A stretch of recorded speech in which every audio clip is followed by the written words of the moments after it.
Okay, I'm sure you can see my screen. So,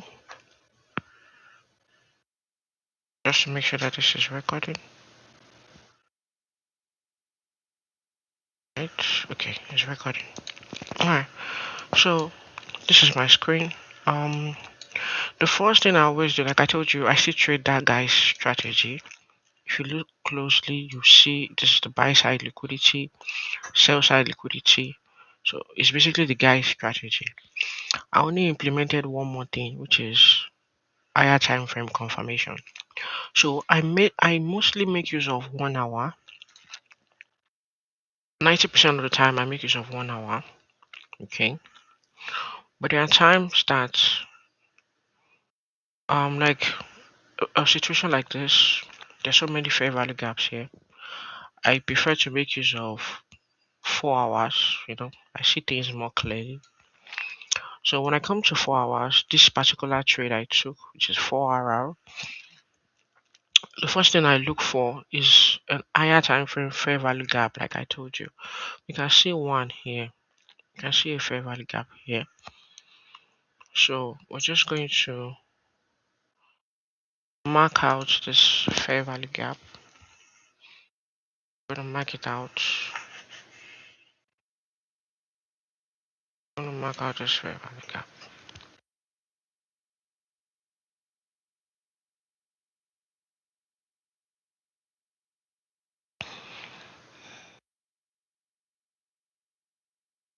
Zoom in properly so that I'm sure what we're marking out.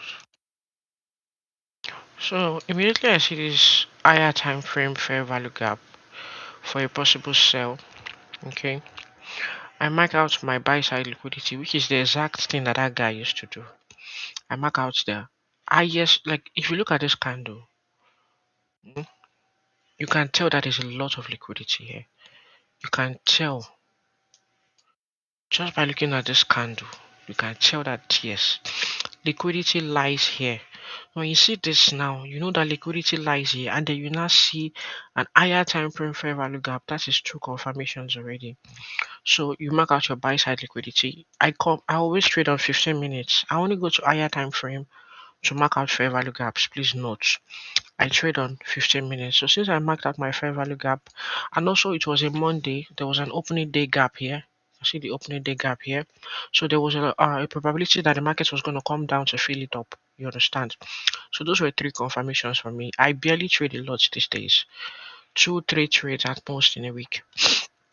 Sorry, I have a cold. So I mark out my buy side liquidity. I marked out two anyway, but one is enough. You can mark out just one here. And wait for, don't just wait for a strip of the buy side liquidity. No, wait for markets to tap into this higher time frame fair value gap. You can see the markets tap into it here. It swept my buy side liquidity, then it tapped into this higher time frame fair value gap. So you see, then I waited for what we call a change of character, right? You can see my change of character here. I didn't mark it out, but you can see a change of character here. Then I waited for the markets to what retrace back to this fair value gap. I used the 15 minutes fair value gap here. You see, I marked it out here.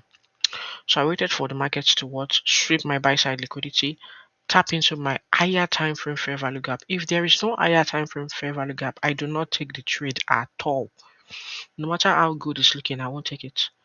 I wait for market to tap it. I wait for a change of character. Yes or yes, it's a must. If everything does not tick out, I just close for the day. I don't take any trades. Then I wait for the market to retrace to my fair value gap here. There's a small 15 minutes fair value gap I used. I don't go lower.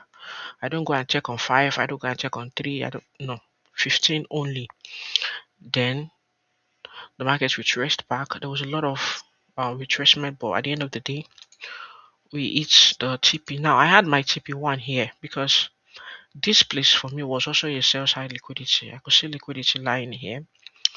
But because I believe the market was still going to come down a bit more to close down this opening day gap, I set this as my TP1. I opened two positions. I closed one here. Then I closed the second one here. The TP was actually supposed to be here, down here. But immediately I noticed this retracement that was happening. I closed the trade here.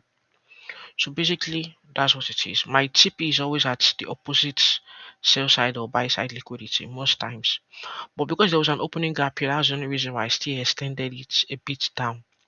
So it's the same thing as this trade I took here. This was a 7 hour trade. It's the same thing. There was a fair value gap here on higher time frame. If you check higher time frame, you see that there's a fair value gap somewhere around here on the higher time frame. Somewhere around here you see it. So I went to 1 hour. I think that day it was 1 hour I used. I marked out the fair value gap. I marked out my buy side liquidity. The market tapped into my buy side liquidity and also tapped into the fair value gap. This one I didn't wait for a change of character actually. I can't really remember what happened that day, but there was a reason I did wait for a change of character. I can't remember. Anyway, immediately it tapped into the higher time frame fair value gap. There was something else I saw. I can't really remember. But you see, there's another opening day gap here, or it's weekly gap. I can't remember. But I knew the market was going to try and fill it up too. So I took the trade here. There's a fair value gap here. So I didn't wait for a change of character or anything. I just took the trade. Then I put my TP at the opposite sell side liquidity, like I tell you. So basically that's it. The same strategy as that guy. The only thing I implement is higher time frame fair value gap. So if there is no higher time frame fair value gap, sorry, I do not take that trade at all. It's as simple as that. I don't force trades and I don't look for trade every day. Those are the things I simply corrected, and I think gradually I can say I'm better than I used to be. So that's it.